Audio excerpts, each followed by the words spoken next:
ndabaramukije ndi Nathalie Nyamoya nkaba ndi kumwe na Olivier Hakizimana turiko turasangira amanseignement canke ama échange ko bavuga ku vyerekeye amatemperament twe tugeze ku vyerekeye vy'abavyeyi amatemperament afise hamwe n'abana babo uno musi tugira tuze gutangura ku vyerekeye umuvyeyi phlegmatique ariko imbere ko duheraheza dubambe dutangura kuri ico kintu c'abavyeyi baba phlegmatique nashaka Olivier no musinze kumuhereza kanya abanza heraheze gato kuvyerekeye abacolerique twe twamuvuze umwanya munini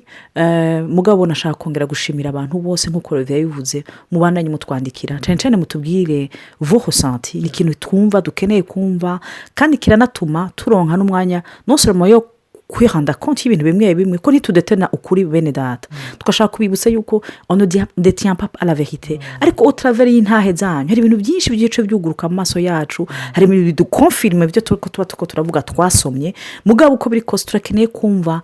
abandi cyane ko mbwira aba phlegmatique melancholique badatukunda kuvuga abasanga en général baratwandikira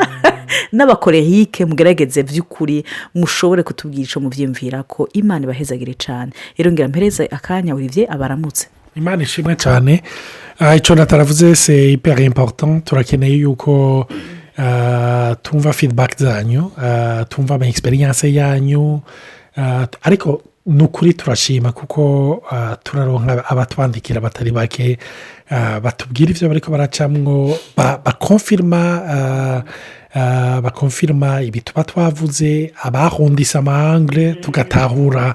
n'amapoint tutari tumvise novuga ibi byinshi tuvuga hari ivy'Imana yatwigishije hari ivyo twiga ariko hari ivyo mutwigisha no kuvuga hari ibintu byinshi tuvuga ngaha bikumviriza umuntu ari muri Australia bikumviriza umuntu ari muri Kenya bikumviriza umuntu ari mu Rwanda bikumviriza umuntu ari mu Burundi kandi ari umuntu yadukebuye ari muri Swede cyaye yaduhaye intahe cyaye yatwigishije ari mu Faransa urumva donc bikadufasha rero Imana ibahezagire turiko arangiza kuvyerekeranye n'ivyo vy'umucolerique twarabonye yuko hariyo ingabire bafise n'abantu bafise assurance abacolerique barafise assurance donc naturelle donc n'abantu bumva yuko bashoboye n'abantu bumva yuko bashobora n'abantu bumva yuko birakunda rero ugiye kuraba muri iyi si mu buryo bumwe canke ubundi hari ibintu byinshi vy'intimida yaba ari muri monde guhera muri monde yitwa y'ugusohoka mu nzu reka tureke no gusohoka mu nzu mpora ndaba ngaha relation y'umuhungu wacu afitaniye n'abashiki biwe donc urabona yuko ni monde muri relation bagirana umenga harigera rimwe na rimwe umenga bari muri competition umenga baragomba kwentimidana urumva donc rero ngaho donc harigera rero usanga umwana ngaho adashoboye kumenya kugira kwa agira assurance harigera rimwe na rimwe aca nk'akantu nyene kaba kanyegeye kama kahunze ugasanga mu buzima rero niyo ari karakura ntiyigera yafronta ibintu ntiyigera donc yama yahunze ama situation yahunze ibintu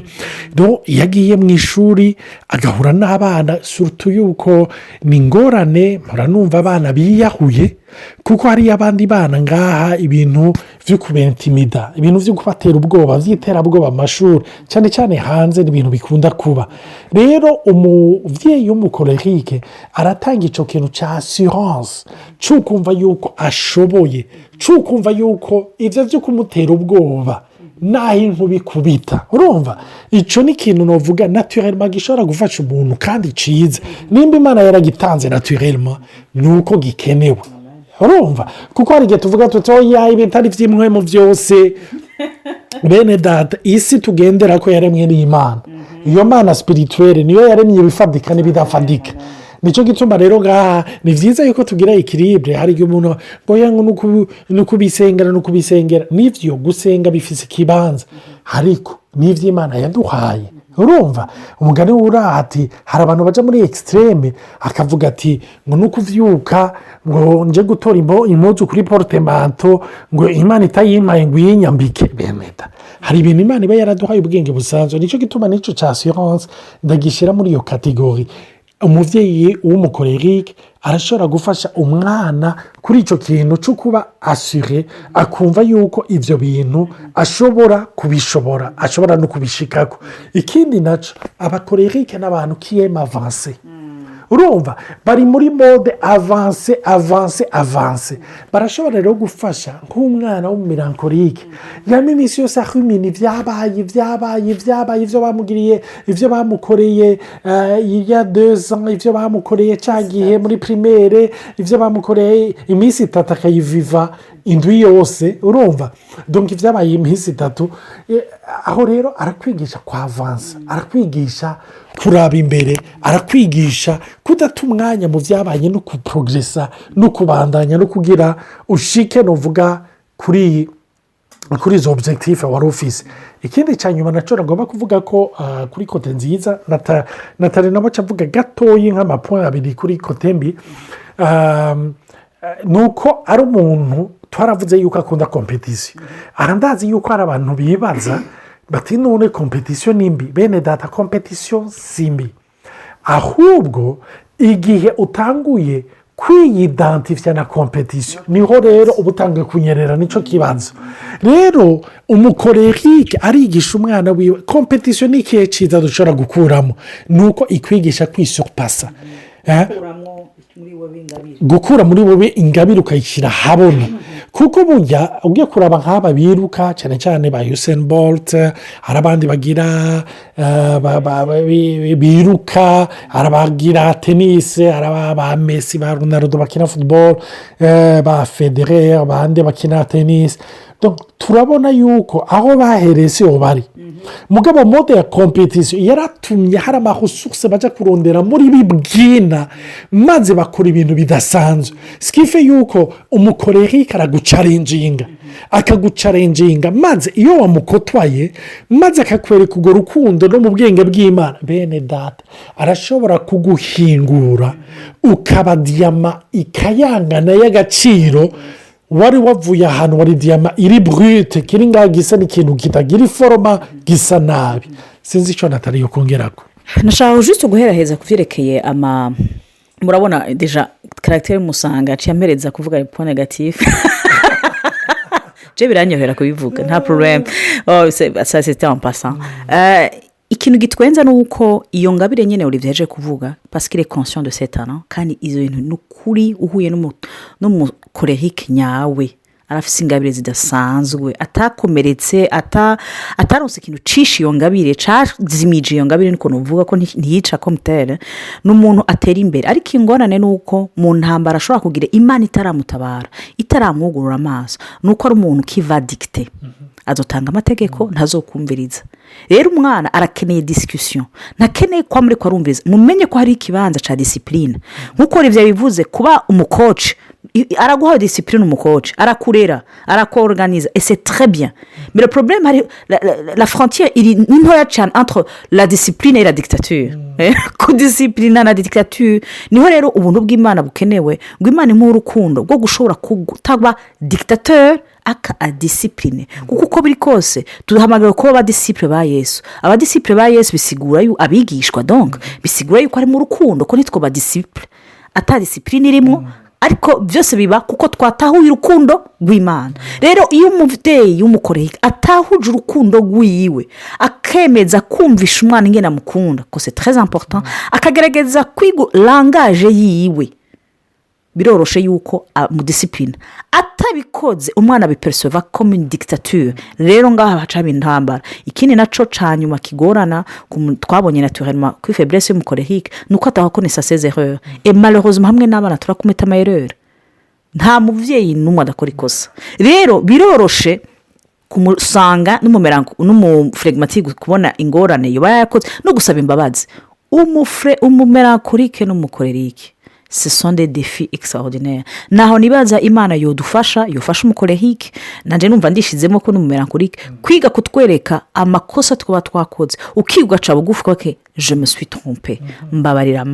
umwana arigiraho vyinshi non pas que d'abord tu es un super humain bujye guca bugufi gusaba imbabazi nibisigura ko baye umuntu muto non c'est une marque d'humilité kuko nuwo mwana umwigisha ko plus tard nawe yakoze ikosa azoshobora gusaba imbabazi bikamwigisha wose yuko ushobora kuba dans une place d'autorité ça veut dire que tu peux commettre des erreurs birabaho ibintu byumvikana kandi rero ikintu naco nabonye nuko iyo umaze kumenya ko wakoze des erreurs biroroshe kuyagarura par contre iyo utemeye amakosa kuba yakoze ukayafukira ugasanga ico bari gutabara capfuye cabayemo ingorane nyinshi cyane. kuri ako kantu nyine Nathalie reka aravuga ko gusaba ikigongwe burya kenshi novugana cyane cyane amageneration novuga kuva ku bana bavutse dans les années tuvuge abanyuma 90 novuga ntitwagize abavyeyi bagusaba ikigongwe arumva nukuri sinibuka aho mbona papa na mama warankurikira iyo avanyibuza kumva umuvyeyi avuga ati yo ndagusavye umbabarire nihenze hajya iki kintu nagukariye ntategerezwa niki c'est rare ubu dukuze niho ushobora kumva avuga ati yo bijya bintu sinanabitahuye rero bice bituma umwana akura yumva yuko ikintu cyo gusaba ikigongwe deja ntiyigeze akibona mu buzima bwiwe kandi agitruva yuko umenga c'est injuste kumva yuko umusaba gukora icyo we batigera abona nicyo gituma burya sinzi umuntu yigeze kuvuga ati ibyo ukora bikoma induru ku buryo ibyo uvuga ntabyumva urumva ibyo ukora biravuze urwamo rwinshi bigatuma ntumva ibyo umbwira naho rero gupresha par le modèle kwerekana yuko ibyo tubasaba natwe turabikora kubereka yuko turi abantu basanzwe hamba tugomba rero gutangura gatoyi ku ba phlegmatique hamba tukazobikomeza turiko turavuga ku vyerekeranye nabo no muri yindi audio ikurikira iyo turiko turavuga abantu baba phlegmatique novuga n'abavyeyi ugiye kuraba ukwibaza cyane uvuga ko ari ideyari sivyo n'abanyamahoro ejo ndibuka ariko turavugana n'abana bariko baradusubiriramo bavuga ingene nyina kara bariko baradusubiriramo ingene jewe bamanipura ingene bahindura ijwi ingene bavuga ingene basaba hamba nataracara bacokoza arababwira ngo nzokwigisha rero papa kuba gukara ngo no ngo sitople ngo no ngo mureke ngo nza gumukunyene haba turiko turavuga none mwibaza yuko ntaba ndabibona donc abavyeyi novuga ba phlegmatique n'abavyeyi b'abanyamahoro sivyo n'abavyeyi twaravuze abaflegmatike urugo rwabo mu gihe bubakanye nta nduru hari n'igihe woharengana wibaze ko atanu umwe ahaba niyo bariko bararera abana je ndazi umupapa w'umuflegmatike ni ukuri mu baflegmatike atwara ishapo ndakurahiye abana biwe wasanga ni ukuri je ndibuka yuko nahora nja gupasa vakansi wabo kera naragenda nukuri urugo silence yari afite abana batoyi ukabona aho bakinye n'amajuwe bataye hirya no hino ayatora niyo ariko arabwira abana akabwira abana ngo ajye amajuwe nimugende muyatore muyashyire muri ya bake ukiyumvira ukarabuta uyu muntu aba kuri iyi si ni ukuri jya nayigeze kujya iwabo ndapasa 2 semaines ndibaza hareze nk'imyaka irenga 16 17 narakurikiranye iyo famiye sinobabwira ni ukuvuga ijwi ni ryarindi nyene iyo yashavuye iyo yababaye iyo yaryohewe ni kwa kundi nyene urumva ibi bintu bimeze gute skife yuko rokote positive abana bakura badahahamutse umutima abana bakura batumva induru kuko burya abana ikintu nabonye kandi gitraumatiza abana kandi n'abariko baratumviriza ndazi yuko muraza kwirokonesa chaque fois abavyeyi banyu bakoma induru naho baba bariko barashwanira wo muvukana muranda bibona no kubacu niyo washavuye uri kurakarira umwe mpora nitegereza nkaca ndaba abandi urabona yuko yaguye igihumura ari mu bwoba ari tetaniza uvuga ati ibi buciye n'ibiki rero hariyo ikintu cya quietude umwana avukana n'ukumva yuko foye yiwe cyangwa urugo rwiwe ni ikibanza cy'amahoro ni ikibanza cyo gutekana nibyo nk'uko byaheje kubivuga ni abantu bari très introverti batavugira hejuru kandi ikintu si abana bose bujya kuko ababyeyi babo niba bamamodere babo bambere nibo bigisha abambere mu buzima bwabo uko biri kose uri umusanga wabaye warezwe n'umuflegmatique tu auras une influence phlegmatique utegerezwa kuba uronka une certaine vision de la vie phlegmatique kuko wakureza ari phlegmatique umubyeyi wawe arisanga naho uri gute nawe uri colerique uca usanga iyo mpano yawe colerique uyantrena muri domaine ya sociale uyaranje ugasanga uri mu bikorwa kuko uwakureze yakureza kugira ngo urabe abantu fasha abantu remesha abantu kuza abantu donc chaque parent afite influence agira ko ku mwana wiwe c'est normal yuko umwana w'umuganga yamabona mama atahana canke papa atahana ibintu byo kwa muganga agira tendance kuvuga le langage kuko umuvyeyi uko biri kose cavuga nicakora iyo warabaye umuvyeyi mu mason uko biri kose warakunze ugira tendance yo kugira iki yo gushaka gukora kugira passion kuko uwo umuvyeyi wabo ni wamukunda aragotransmettre icakunda c'est tout à fait normal rero umuflegmatique n'umunyamahoro nivyo azogushiramwo ibintu byo kudashwana n'abantu kuko ntavyazi d'ailleurs azogerageza kudashwana n'abantu nivyo azoba gutubwira ati reka kuba propassionné umusanga ati ego c'est bien washushe navyumvise mugabo none dukora iki exactement arakwigisha kuba dépassionné akakumwigisha kuba rationnel gutuza kwiyumvira kuba calme urumva arigi n'umuvyeyi kameme yumviriza kameme muri bajya abavyeyi muri izo personnalité zine niwo muvyeyi yumviriza kuko naturellement il est poussé à écouter nico kimo surtout ko atakunda kuvuga skife yuko biki bimworohera kumviriza ntakunda kuvuga mugabo cyane cyane aussi il aime beaucoup écouter donc ni ico kintu ni ciza ku mwana entre guillemets kiramufasha gose n'umuntu aussi twavuze ki le sens du devoir donc arigisha umwana ibintu bitegezwa gukogwa ibintu bitegezwa kuba organiser arakunda aussi la coopération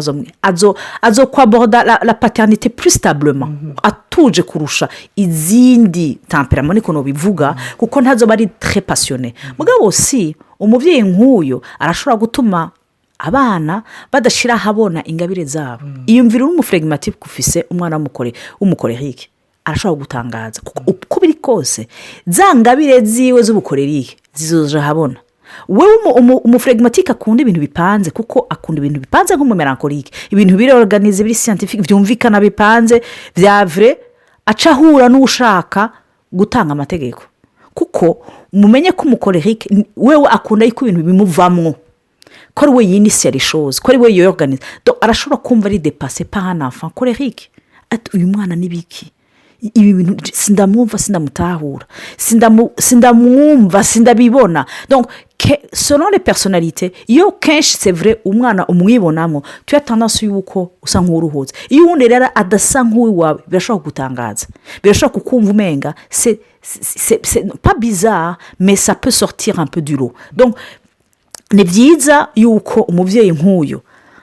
arafasha abana vraiment arafasha dans le sens quoi bumviriza mais en même temps arashobora kwisanta facilement dépassé par les événements kuko c'est l'une de ses propres faiblesses biramugora cyane kandi iyo bimugoye ikintu ashobora n'igiki acahunga ashobora kusanga umenga ntagufashije muri izo ntambara urimwo sinzi ico rivyoheraheza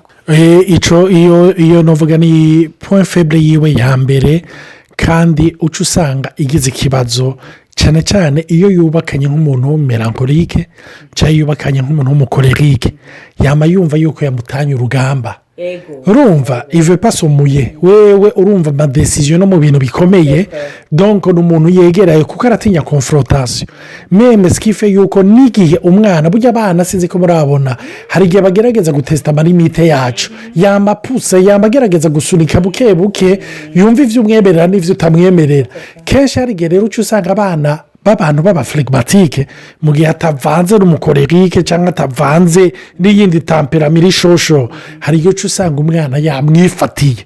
rero ivyo turabizi hari abantu mu miryango basanga umenga umwana ni wa desida